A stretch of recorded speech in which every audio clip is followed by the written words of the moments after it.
Regina, Mater misericordiae, vita dulcedo, estes nostra salve. The Lord be with you. A reading from the Holy Gospel according to Mark.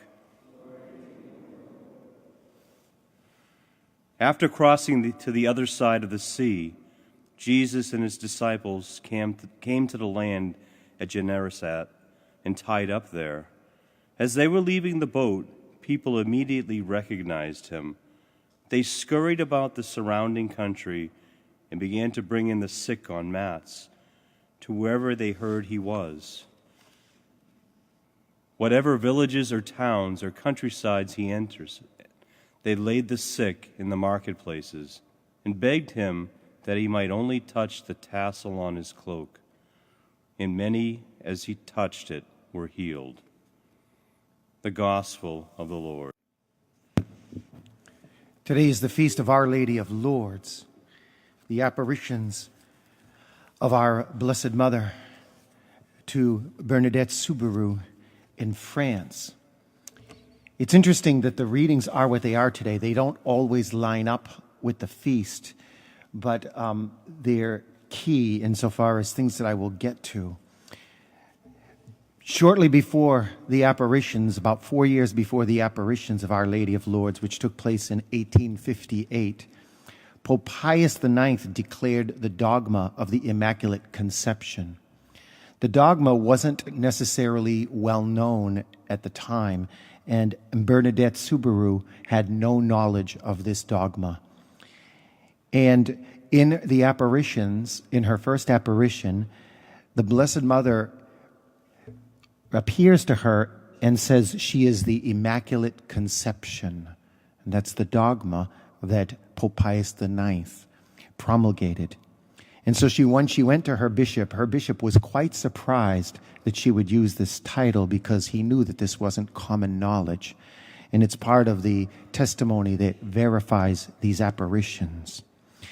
And it's interesting that Mary would even appear at this place in time because you have the reading from the book of Genesis, which shows God personally, with intent, creating everything in the world. And with intent and very personally creating man and woman to be the finest of all of his creation. Around the time of the Immaculate Conception and this apparition of Our Lady of Lourdes is when the publishing of Charles Darwin's Origin of the Species had come out, which basically said that man evolved from monkeys and God didn't really have anything to do with that. It was just sort of happenstance and coincidence and things like that. And so you're facing this scientific skepticism in the world at the time. You're on the edge of World War I. In France, you've just finished with the French Revolution. And in the United States, we've just finished our own revolution. And so it's a very, very tumultuous time.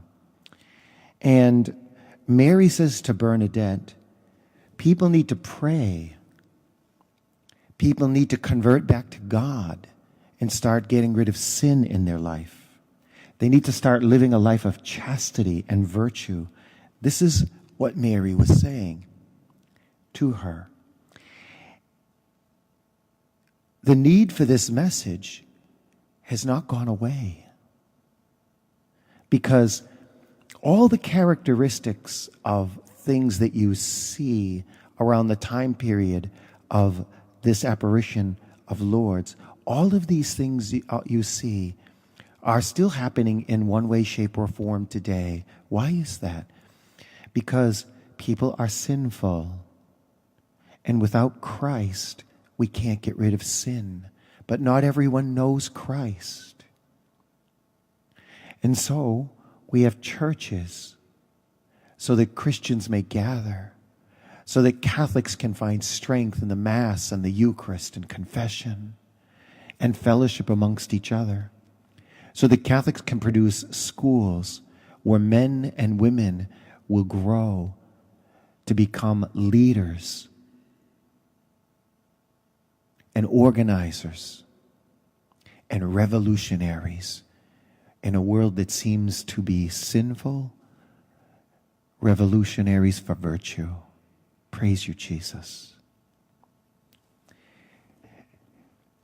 And so it's interesting also, one of the characteristics of Lourdes is this river appeared, this stream appeared as the apparitions went along. And today, if you go there, there are baths at Lourdes so that people can get in because they believe that the waters have healing properties to them. And it's interesting that the gospel today is all about Jesus' healing ministry at the Lake of Gennesaret. A water source. Interesting. All this comes together. I went on a trip to Lourdes a few years ago, and there were a number of people in our group who experienced genuine healing at the baths, which I tend to be a little bit skeptical with stuff like that. And I was surprised but impressed and faith built up by seeing what I saw there.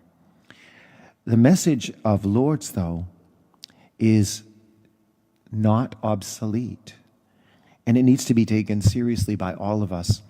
And we can take it seriously, even if nothing else, by seeing to it that what Mary asked for takes place in our own lives, in striving to be saints in our own way, to pray daily,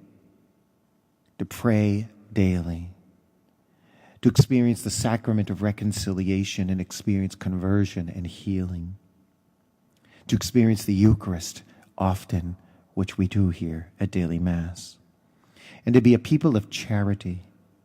And charity doesn't necessarily mean giving money, but it means being a loving person who is not loving for self-interest, but loving like Jesus on the cross, a love of self-giving. And that can take place in one of the most difficult situations in all of our lives. It's probably sometimes the hardest to love charitably in our own house, where we can so easily take one another for granted. Sometimes in our own school, where we become so familiar that with each other that we tend to forget that we need to be loving too. No, the message of Mary, it's not outdated. It's still quite in fashion and still necessary for the salvation of the world. Regina Caeli, letare, alleluia, qui aquae meruisti portare, alleluia, resurrexit sicut dixit, alleluia.